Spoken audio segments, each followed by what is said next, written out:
Kumusta po kayo, Mr. President? Mabuti naman, mabuti naman. Opo. Anong realization nyo na ganito po ang naging resulta po ng eleksyon? May kinalaman po sa administration slate. Para sa akin, I have two conclusions dito sa election. Una, nagsawa na ang Pilipino sa politika. Sawan-sawa na sa politika. Ang mensahe sa amin lahat, hindi lamang sa akin, kundi sa aming lahat, tama na yung pamumulitika ninyo. At kami naman ang asikasuhin ninyo. Tama rin naman eh. Yan naman talaga ang dapat natin ginagawa. Kaya mabuti. Tapos na yung eleksyon. Tama na yung politika. Tama na yung politika. Magtrabaho, maggawin na natin lahat ng kailangan gawin. So nagsawa ang tao. Ano po yung pangalawa? Yung pangalawa, disappointed ang tao sa serbisyo ng gobyerno. Hindi nila nararamdaman at masyadong mabagal ang galaw ng pagbubuo ng mga project na hindi pa nila maramdaman. Palagay ko ang nangyari dyan, dahil nung bago akong upo, sabi ko ayokong mangyari na business as usual. Dahil walang mangyayari sa Pilipinas. Hanggang doon na lang tayo. Hindi tayo aalsa. Sabi ko, kailangan natin baguhin ito. Kaya tinignan ko yung malalaking mahihirap na proyekto na long-term ang magiging effect. Yun ang trabahuhin natin. So, tinatrabaho namin. Kaya ang lalaki, yung mga project na ginawa namin priority, yung mga tourism, yung mga health, yung mga puro malalaking proyekto. Ang problema sa malalaking proyekto, transportation. Medyo matagal eh. Matagal talaga. Kahit na super efficient, walang problema, tama, hindi nagka-problema. Matagal talaga yan. Isipin mo, yung subway, huhukayin mo yung para makadaan yung tren. Matagal yun, matatapos yan. Tapos na ako, matagal na akong tapos. Pero sabi ko, kailangan magagawa natin ito. Kasi kung hindi natin gawin, paano na? Hanggang dito na lang tayo. Kailangan gumawa tayo ng bago. Ang nasa isip ko, may magandang kasabihan, if not us, who? If not now, when? Kailangan gawin na natin. Ngunit, ito talagang na-realize ko, na hindi natin nabigyan ng sapat ng atensyon yung mas maliit na bagay. Yung para maging masagbaginhawa ang pang-araw-araw ng buhay ng tao. Yung pila sa tren, yung traffic, yung mga ganyang klase, para naman mas maginhawa ang buhay ng tao. Kasi iniisip ko, hindi, pag pinaganda natin yan, gaganda rin. Anong gagawin natin ngayon habang inaantay immediate, na? Anong gagawin natin ngayon? Ayun ang talagang bibigyan natin ng atensyon ngayon. Pero, inaamin niyo po ba na may pagkukulang kayo doon? Oo. Nag-concentrate kami lahat, yung kabinete lahat. Sinasabi ko, ito yung mga importante. Kailangan umpisahan natin ito. At kahit wala na tayo rito, nasa lagay na yan, na tuloy-tuloy na yan. Kailangan ng talagang tapusin. Yun ang talagang iniisip ko. Hanggang ngayon po ba, meron pa rin kayong countdown ng natitirang mga araw niyo sa Malacanang? Araw-araw. Pumapatak yung metro. Yung metro. Anong nararamdaman niyo kapag pagtingin, 1,130 plus days na lang? Ano po ang nararamdaman niyo pag gano'n? Ganon din, mula nung umpisa, kailangan natin madaliin to. Ba't ang bagal? Ba't wala pa? Bakit hindi pa magawa? Binibiro ko nga yung mga mayayaman kong kaibigan, yung mga malalaking Taipan. Sabi ko, naiingit ako sa inyo dahil kahit napakalaki ng korporasyon ninyo, nahawak ninyo, pagka inutos ng CEO, ng boss, tapos na. Pagka ako nag-utos, marami pa akong kukumbinsin eh. Dito sa gobyerno, pagka meron ka naisip na bagong initiative, bagong idea, siyempre ilalapit mo dun sa rank and file, di ba? Para implement ninyo ito. Naku, ang sagot laging bumabalik. Ay sir, hindi pwede yan. Baka makuha kami, totoo rin naman.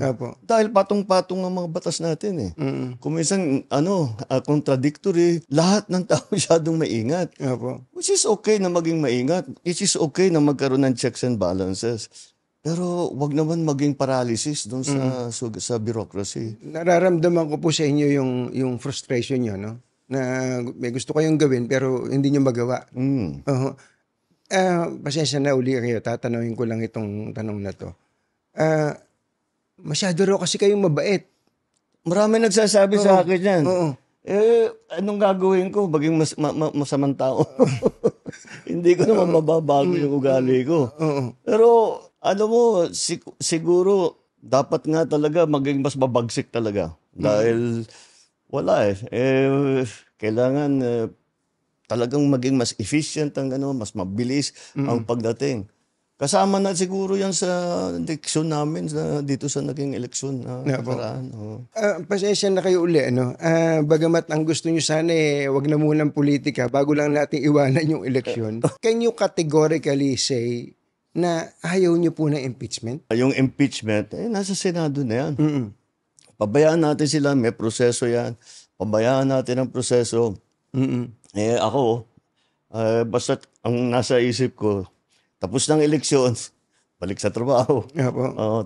Gawin na natin lahat. With the new lessons learned. Papasok na po kayo sa second half. Kumbaga sa basketball, papasok na sa second half. Binabanggit nyo kanina yung mga kailangan ng tao, yung agad-agad. Ako din po, yun din po ang nakita ko na agad-agad. Especially yung tungkol sa bigas. Pagkain, number 1 yan No? Sinusumbatan kayo mula day 1 hanggang sa kamakailan lang yung 20 pesos na bigas. Okay, tatanungin ko po kayo. Nilaunch niyo po yung 20 pesos na bigas bago mag-eleksyon. At ang sinasabi na iba, nako, hindi sustainable yan.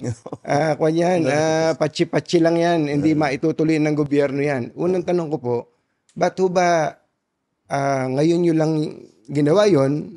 At pangalawa, hanggang kailan ba to? Baka nga patsi-patsi lang po ito. Sige. Ang tanong, bakit ngayon lang? Bakit ngayon lang? Kung kaya nyo palang gawin, ba't di nyo ginawa nung 2022? Nung 2023? Dahil hindi namin, nung 2022, 2023, hindi pa namin kayang gawin. Bakit? Ang key dyan, yung production. Kaya patayo namin ng irrigation, ang dami naming dam na ginawa, ang dami na naming pinamigay na makinarya. 2023, ang ani ng palay sa Pilipinas, pinakamataas sa kasaysayan ng Pilipinas. Nalampasan pa yun noong 2024. Kaya sa production, dahan-dahan, inaalalay natin. Bakit ngayon lang na tayo nagbibigay ng tulong sa produksyon? Dahil ang Pilipinas, ang mga opisyal, na-spoiled. Basta't import lang ng import. Tapos, yung importation niyan, illegal and legal. Ang katotohanan, ang nakita namin, ang pang-control doon sa presyo ng bigas ay ang smuggled na bigas. Kaya nag-hoard. Yan. Ang una na, kung titignan ninyo, ang isa sa una namin ginawa, nag-raid kami ng mga warehouse. Itong pinakamalupit. Sinabi namin, ba't may ganito? At hindi na iniintindi, basta't puro ang import natin. Dahil lang nag-i-smuggle, mga official din ng gobyerno. Kumikita sila. O di bakit nila papalitan? Sige, pasok lang sila ng pasok. Hindi nila iniintindi ang production. Hindi nila iniintindi yung sistema. Hindi nila iniintindi ang presyo ng palay, ang presyo ng bigas, ang kikitain ng magsasaka. Wala ganun. Kailan po itong mga nag-i-smuggle? Basta ito yung nakita namin. Noong pag-upo ko. Meron talagang ganyan. Nung inipit namin yung mga smuggle at rineraid na namin yung mga warehouse, nabawasan yung supply. Kailangan namin ayusin yung NFA. Lahat yan, yung mga changes na ganyan, hindi ganun kasimpleng gawin. May batas na kailangan palitan. Meron mga taong kailangan palitan. Ibang konsepto na. So, ngayon lang namin nabuo lahat. Mr. President, ang isa pa pong importante sa tao, kalusugan, di po ba? Meron naman ng kung anong nahihingi ang mga tao. Pero pagpunta nyo sa ospital, lalo sa public hospital, ang hahaba pa rin ng pila. Yun ang problema. Hindi po ba ang haba ng pila? Tapos yung mga tao, parang hindi pa rin nila alam na meron palang mga programa ang gobyerno tungkol sa ganito. Number 1 po dyan, yung tungkol sa sa PhilHealth. Ano ba pwede natin gawin sa PhilHealth para wala na talaga halos babayaran ng mga tao sa kapag sila na ospital? Malapit na tayo doon. Opo. Malapit na tayo doon. Nabanggit mo na rin yung mga pila. Nakapunta na ako sa ospital, 200 ng tao nakahilera. Grabe, ano? Oo, 2 oras bago nila maibigay yung papeles nila. Digitalization lang ang sagot dyan. Dahil pinaparami talaga natin ang member, pinaparami na talaga yung binibigyan ng benepisyo. Hindi na pwedeng kinakamay. Kailangan talaga nasa computer na eh. Opo. Kaya yun ang unang ginagawa nitong si Dr. Mercado na namumuno ng PhilHealth, ay inaayos niya na mabuti yun. Pangalawa, dumalaki ang benepisyo na binibigay ng PhilHealth mula noong 2022 at mas malaki na ang ibinabayad. Mas marami ng serbisyo. Nandungkot nga ako, may nakita akong survey. Opo. Tungkol sa PhilHealth. Sabi niya, sana yung presidente, ang PhilHealth ay tugunan na nila yung top 10 diseases or sicknesses in the country. Opo. Alam mo kung bakit ako nalungkot? Bakit po? Ginagawa na namin. Hindi lang alam ng tao. Kaya na sinabi mo. Opo, hindi Ginagawa na namin yun. Pero patuloy, kung titignan talaga at pag-aralan. Mr. President, nasaan ho yung pagkukulang? Andyan na pala yung programa. Bakit hindi alam ng tao? Yun ang problema din. Siguro naging problema namin. Dahil yung tao, kasama na rin yata sa analysis dito sa eleksyon. Opo. Hindi alam ng tao yung ginagawa namin. Opo. Nagugulat sila kung minsan pag sinasabi namin, eto pwede na kayo dito, meron kayong ganito, meron kayong pwedeng benepisyong ganito. Hindi nila alam na na pwede silang mag-claim ng ganon. Halimbawa, tinignan namin ng isang araw, dialysis. Sabi ko, ba't di natin pwedeng libre? Libre lahat. Kasi may binabayad pa yung nagda-dialysis eh. Tama po. Paano gagawin yan? So, tinitignan namin yung numero. Kung ano yung pondo ng PhilHealth para diyan, ano ba ang pwede nating ibigay? Sa cancer, milyon-milyon na ang binibigay nating tulong.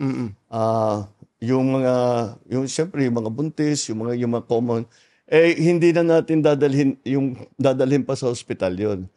Kaya nagbukas tayo ng Bukas Centers. Ang Bukas Centers, yung bagong urgent care ambulatory services. Opo. Yun ang Bukas Center. 24/7 yan. Hindi nagsasara. At yan, yung mga simpleng bagay. Para hindi na kailangan pumunta sa malalaking ospital. Habang pinakikinggan po kayo, halimbawa, yung nabanggit nyo yung parang digitalization, para mabawasan ng pila. Ako meron po akong isang naisip, baka lang pwede nyo i-consider. Sige. Para matigil tong pila-pila na yan. Kasi nga, nakakalungkot na yung iba, ma-absent pa sa trabaho para lang makapila. Yung kamag-anak nila, pumipila. Meron po tayong PhilHealth. Meron tayong DOH. Nahihingan po ng tulong yan. May DSWD, pagka may sakit. May PCSO. At pagka nakachamba ka pa, merong guarantee letter pa yung congressman na kaya halos wala nang binabayaran talaga. Kaya lang, 5 yung pipilahan mo. Oo nga. Pwede po bang magpatayo na kayo ng isang pipilahan na lang kung hindi man kailangan? Para diretso na po ang tao. Para tutulungan mo din lang yung tao, wag mo na silang pahirapan. Lahat yan, ang problema talaga. Old style ang ginagawa eh. Opo. Yun na nga, di kamay. Opo. Kaya, yun, meron tayong mga app, e-gov app na gano'n. So, ginagawa namin, hanggat maaari, huwag ka nang pupunta sa kahit na anong opisina, doon ka lang sa bahay mo. Now, kasama doon, kailangan may internet. Opo. Kaya pinapalawak din namin ang internet coverage para yung mga nasa island, yung mga nasa malayo, napakahirap para sa kanila. Tapos pupunta ka sa isang opisina, sasabihin, sige, ayos na ito, stamp. Anong next? Bumalik ka. Kailangan mong puntahan yung isang opisina. Uuwi yun, babalik na naman doon. Isang linggo yun. Hindi mo naman pwedeng iwanan yung bata. Sino mag-aalaga? Sino magluluto ng hapunan ninyo?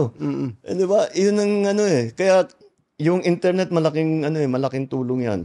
Talaga ang dream ko na lahat ng serbisyo ng gobyerno hanggat maaari, yung payment sa gobyerno, pati payment ng gobyerno sa'yo, yung pag-apply ng kung ano-ano, gagawin natin by computer para hindi na mahirapan ng tao. Hindi na kailangan bumiyahe ng kalayo-layo. Opo. Napaka-importante po nun. Pero ang isa pa pong importante at tingin ko ay naririnig nyo rin, yung may kinalaman po sa peace and order. Oo nga. Hindi magre-report sa inyo yung pulis. Sasabihin ng pulis, bumaba ang antas ng krimen, ni-report ni ganito, bumaba wala na yung ganitong mga hold up, etc. Pero pagpunta mo tinanong mo yung tao, ano ba ang pakiramdam mo? Naku, hindi na ako makapaglakad ng gabi. Yung anak kong estudyante, hindi makalakad, makahablutin na lang dyan. Parang may disconnect, Mr. President. Kung gano'n ang pakiramdam ng tao, kailangan talaga natin tugunan. So, ang una namin ginawa, inutusan ko silang ng DILG at saka Chief PNP, sinabi ko sa kanila, dapat laging may nakikita na pulis na naglalakad. Opo. Kasi pagtagal ng panahon, nakikilala mo na yun eh. Opo. Di kang maging kaibigan yung pulis para pag nakita, may safe kami rito. Nandun si Sergeant ganito, ganyan eh. Kailangan ang pakiramdam ng tao, laging may pulis dito. Opo. Pag may pumutok dito, may tatakbo na yan. Wala pang 5 minutes, may tatakbo na rito dyan. Na tinatanong kung ano yung nangyari dito. Yun ang dapat na mangyari. Police visibility. Tapos Visibility. yung mga patrol cars nila, di ba dapat nandid yan lagi para, actually kahit walang police minsan, pag may patrol car deterrent na rin sa krimen Tapos, pangalawa pa doon ay yung ating emergency calling. Di ba meron tayo iba-iba eh. Bawat bayan, 119, 119, 911, 999, kung ano-ano. Gagawin namin isa. Yung pong drug situation. I'm sure nakarating na rin po sa inyo ngayon na may mga barangay dyan na bumalik na naman yung mga gumagamit, tapos yung ibang mga pusher na mga small time lang naman pero nandiyan na naman daw po. Ano bang gusto nyong gawin dyan? Kaya ang gusto namin gawin dyan, pareho na naman dun sa sinatawag ko yung maliliit versus yung maliliit na project. Dahil ang pinanteriya namin kung saan pumapasok. Kaya kung makita mo, yung nahuli namin na sabu, napakalaki na, laking tonelada as compared sa mga nakaraang panahon. So, malaki talagang nahuhuli namin. Kasi hinahabol namin yung malalaking shipment, pinupuntahan namin yung malalaking warehouse, at saka yun. Pero, ang pinakamahirap doon ay buwagin yung sindikato. Dahil ang sindikato, kasama na dyan yung police, kasama na dyan yung local government. Laking pera eh. Ang laking pera talaga nila. Ang dami nilang pera. Kaya kahit sa'yo, yung mga judge, kaya nilang bilhin lahat. Para prosecutor, kaya nilang bilhin lahat. Walang panama yung sweldo nila sa gobyerno doon sa binibigay ng mga sindikato. Kaya yun ang binubuwag namin. Yun ang pinaka-importante. Ngayon, hindi na namin binigyan ng atensyon yung nasa baba. Yung nasa baba. So, dahan-dahan bumabalik. Kasi sabi ko yung operation natin, kailangan malaking seizure. Kailangan malaki. At saka nakakahuli tayo ng mga drug lord talaga. At saka nakakasuhan natin at naikukulong natin kung talagang guilty. So, ngayon, in the same vein, part of the lesson of these elections, let's go back to yung sa grassroots level. Na kung inaalala ng tao, sinasabi, nagbalikan dito, asikasuhin natin. Wag na sige, tuloy natin yung malalaking drug bust. Tuloy natin yung mga, ikukulong natin yung mga sangkot dyan sa drugs. Pero, tignan na muna natin yung mas small offender. Sinabihan ko na nga ang DILG, nakausap ko si Sec. John Vic. Sabi ko, tama rin naman. Kasi hindi magandang tignan yung lugar mo. Maraming nagbebentaha, maraming mga high na ano-ano ginagawa. And that's why yung aming na bagong is cops on the beat na may tao doon. Kasi kung may tao doon, walang ginawa yan, araw-araw umiikot. Alam niya lahat yan. Alam niya lahat yan. So aasahan po namin in the next coming days, pati mga, kumbaga, ang tawag namin dyan, yung maliit, mga dagandingding Mga dagandingding, uhulihin na rin sila, hindi na sila pababayaan ng pulis, hindi puro big time. Kasi talaga, iniiwasan ko, yung basta may suspetsya, o may hinala, o may sumbong, basta kuhuli, papatayin na lang, di ba? Wala yun, doon kami lumalayo. Doon kami lumayo. Dahil talagang ayaw ko yun, dahil hindi naman dapat gawin yun. Sabi ko, mag-focus tayo sa malalaking drug bust. Ngayon, mag-focus ulit tayo doon sa small time. Sabay yun. Tinitira yung malaki. Hindi naman titigil yung mga operation. Sakit sa ulo. Oo, talaga. Kayo po ba, anong gusto nyo? Kayo ay kinatatakutan o kayo ay nire-respeto? I want to be respected, but maybe fear is better. Considering our current situation, ano ba? Yeah. Kaya ako po tinanong yun, kasi I'm sure naririnig nyo naman yung mga usapin ng mga katiwalian, kung saan-saan, sa ibang ahensya ng gobyerno, ibang sangay ng gobyerno. Kasi daw po, mabait nga po kayo at hindi daw po natatakot sa inyo itong mga tampalasan, mga luko-luko na to. Ngayon pong papasok tayo sa susunod na second half. Ano ba ang aasahan namin sa isang Presidente Marcos in relation to anti-corruption effort? Sa nakaraang 2 taon, 3 years, basta't may report kami na validated, tanggal yan. Hindi na namin ina-announce, pero tanggal yan. Kadalasan. Marami na talagang, pero hindi na namin pinag-usapan kasi gulo na naman eh. Kasi basta umalis ka na. Kundi kakasuhan ka namin, kukulong kita, umalis ka na lang. Marami-rami na rin. Pero sir, ang laging sinasabi, I am resigning due to health reason. Parang binibigyan nyo pa ng graceful exit eh. Hindi tuloy natatakot yung iba na gumawa eh. Pero ang gagawin natin, performance review. Maganda naman ang takbo, pero performance review. Para ito yung target natin, ba't di natin naabot? O ito, nakuha natin. Ito, overpriced na naman. Ito yung ganito, ganyan. All of these things that, performance review. Titignan namin, bakit mabagal ang baba ng serbisyo? Anong gagawin natin para pabilisin? Yun ang importante. Sir, wala ba kayong sisibaking gabinete ngayon? Kasi marami pong, parang the people are lusting for blood eh. Parang ganun po eh. Yun yung pinag-uusapan natin kaninang, baka dapat mag-sample kayo para kayo katakutan din po. Baka mangyari yan.